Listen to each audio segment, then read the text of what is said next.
বিধায়ক তথা অসম চৰকাৰৰ মুখ্যমন্ত্ৰী পীযুষ হাজৰিকা ডাঙৰীয়াৰ সহধৰ্মিনী অসমৰ বোলছবি জগতৰ সকলোৰে পৰিচিত এটি নাম আইনী বৰুৱা আমাৰ মাজত আহি উপস্থিত হৈছেহি সকলোকে এটা জোৰদাৰ হাততালি দিব কাৰণে অনুৰোধ জনাইছোঁ। আমাৰ মাজত উপস্থিত আছে জানি ভগৱন্ত মণ্ডলৰ সভানেত্ৰী মল্লিকা বৰদলৈ বাইদেউ। আমি সময় প্ৰতি লক্ষ্য ৰাখি আপোনালোকে বহু অধীৰ অপেক্ষাৰে ৰৈ আছে, গতিকে আমি বেছি দেৰি নকৰোঁ। আমাৰ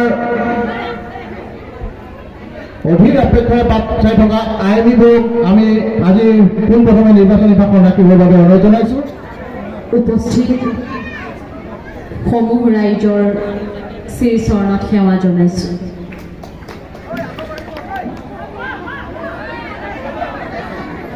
সকলোলৈকে অসমীয়া নৱবৰ্ষ আৰু ৰঙালী বিহুৰ শুভকামনা থাকিল। বিহু কেনেকুৱা গৈছে? ভাল গৈছে, ভালে গৈছে। সকলোকে দেখি ইয়াতে বিহু বিহু লাগিছে মানুহৰ যিটো উপস্থিতি।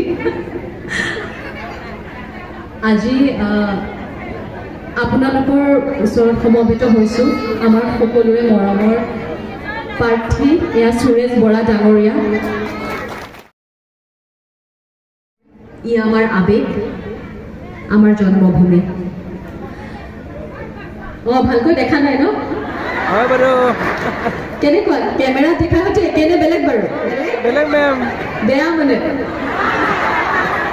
তেতিয়াহ'লে কেমেৰাত নাহি এনেকৈ আহিব লাগিব নে কি কয়? হয় বাৰু। মই আচলতে কোনো ভাষণ দিব খোজা নাই এইবাবে সম্পৰ্কবোৰ যিমানে কাষৰ হয় সিমানে আপোন আপোন লাগে।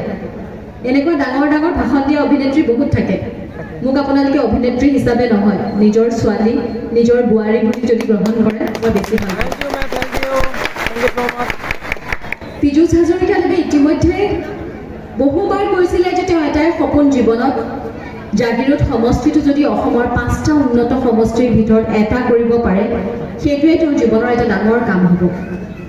যোৱা সময়খিনিত তেওঁ ৰাস্তা ঘাটৰ পৰা আৰম্ভ কৰি মথাউৰি হওক বা যিমান যি কোনোবাই আঁচনি কিবা পাব লাগে য'তেই যেনেকৈ পাৰে তেওঁ চেষ্টা কৰিছে। কেৱল মাত্ৰ জাগিৰোডৰ বাবেই নহয়, কিন্তু গোটেই অসমৰ বাবেই চেষ্টা কৰিছে।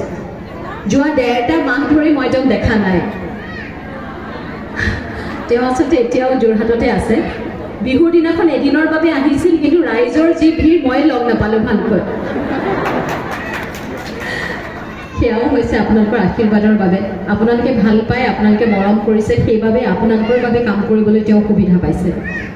ময়ো মনৰ পৰা বিচাৰোঁ তেওঁ যাতে আন একো দায়িত্ব, ঘৰৰ বেছি দায়িত্ব লৈ থাকিবলগীয়া নহয়, কাৰণ ঘৰৰ দায়িত্ববোৰ যদি তেওঁ লৈ থাকে তেতিয়াহ'লে ৰাইজৰ দায়িত্ব ল'ব নোৱাৰিব।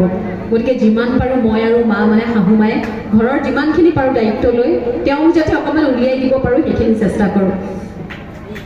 আপোনালোকৰ ইয়াত স্থানীয় নেতাসকল আছে, তেওঁলোকে জনাব। আৰু তাতো যদি আপোনালোকে ভাবে যে নাই আপোনালোকে একো সুফল পোৱা নাই, আহঁতগুৰিত আমাৰ এখন ঘৰ আছে, গুৱাহাটীত আমাৰ এখন ঘৰ আছে, চিধাই তালৈ আহিব।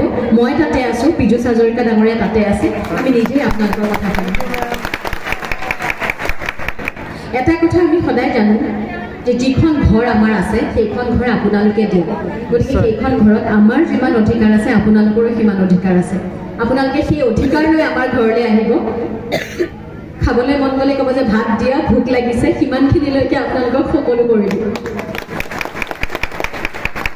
অলপতে আপোনালোকে ওচৰৰে আমাৰ এটা অঞ্চল পবিতৰা, নামটো শুনিছে চাগে ন? পবিতৰাৰ ৰাইজসকলৰ হঠাতে ডাঙৰ এটা সমস্যা হৈছিল। এটা নিশা তেওঁলোকৰ তাৰ পৰা এটা ফোন গ'ল পীযুষ হাজৰিকা ডাঙৰীয়া যে চৰকাৰৰ ঘৰৰ পৰা এটা কথা আহিছে, পবিতৰাখন মানুহে সজা এখন অৰণ্য। আপোনালোকে কিমান সংখ্যকে জানে মই নাজানো। তাত আচলতে আগতে গড় নাছিলে। তাৰ স্থানীয় লোকসকলে বাহিৰৰ পৰা গড় আনি কেইটামান তাতে চৰিবলৈ এৰি দিছিলে যাতে ধুনীয়াকৈ ঠাইখন থাকে। এতিয়া গড় বাঢ়ি বাঢ়ি ইমান বেছি হ'ল, মানে যোৱা কেইবছৰমান আপোনালোকে গড় হত্যা শুনিছে জানো? আজিকালি গড় হত্যা নহয়। গতিকে গড় ইমানেই বাঢ়িলে এতিয়া গড়ৰ বাবে মাটি এৰি তাৰ যিসকল স্থানীয় মানুহ সেই মানুহখিনি বেলেগলৈ স্থানান্তৰিত মানে বেলেগ ঠাইলৈ পঠিওৱাৰ ব্যৱস্থা কৰা হৈছিল। আপোনালোকে ভাবকচোন, আপোনালোকৰ ঘৰবোৰ যদি এৰাতিৰ ভিতৰত এৰি দিবলৈ কয়, আপোনালোকে ইমান বছৰৰ পৰা এই ঠাইখনত আছে, কেনেকুৱা লাগিব বাৰু? সেই মানুহখিনিৰো হাহাকাৰ হ'ল। কথাটো শুনি আমাৰ খুবেই দুখ লাগিল, কাৰণ আমিও অনুভৱ কৰোঁ যে নিজৰ জন্মৰ ঘৰখন এৰি ক'লৈ যাব কিয়নো গতিকে আমি আমাৰ পৰিয়ালৰ তৰফৰ পৰা ভাৰতৰ খুব নাম জ্বলা এজন উকিল তেওঁক আমি যিমান যি আৰ্থিকভাৱে দিব লাগে আমাৰ পৰিয়ালৰ ফালৰ পৰা দি সুপ্ৰিম কোৰ্টত এটা কেছ কৰিছিলোঁ যাতে সেই মানুহখিনিয়ে নিজৰ ভেটি মাটিখিনি হেৰুৱাবলগীয়া নহয় আৰু ভগৱানৰ আশীৰ্বাদত সেই কেছটোত আমি জিকিলোঁ আৰু এতিয়া সেই স্থানীয় মানুহখিনি তাতেই থাকিব পাৰিব বুলি ৰায়দান হ'ল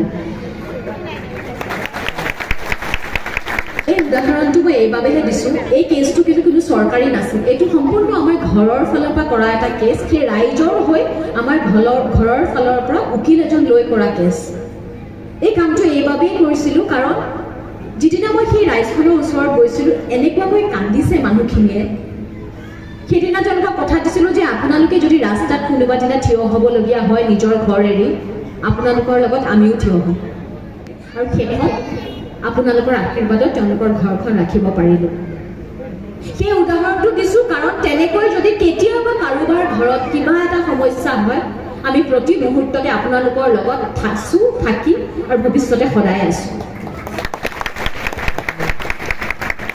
আমাৰ পৰিয়ালটোক যিদৰে আশীৰ্বাদ কৰিছে সেই একেখিনি আশীৰ্বাদ আজি সুৰেশ বৰা ডাঙৰীয়াৰ বাবে বিচাৰি আহিছোঁ কোনোবাই কিবা এটা ক'ব খুজি আছে চাগে শুনিম সকলো কৈ লওঁ প্ৰথমতে মই হয়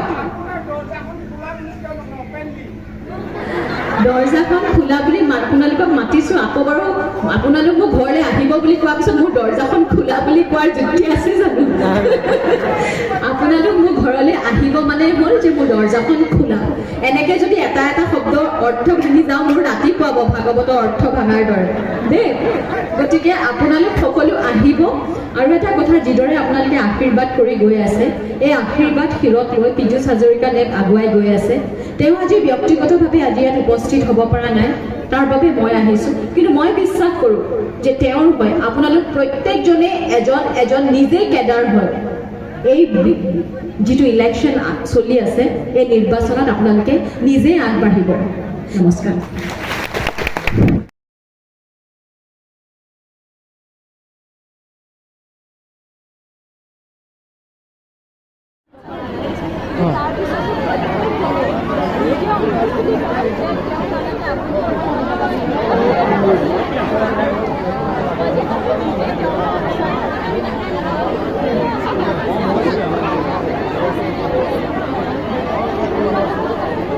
Gracias.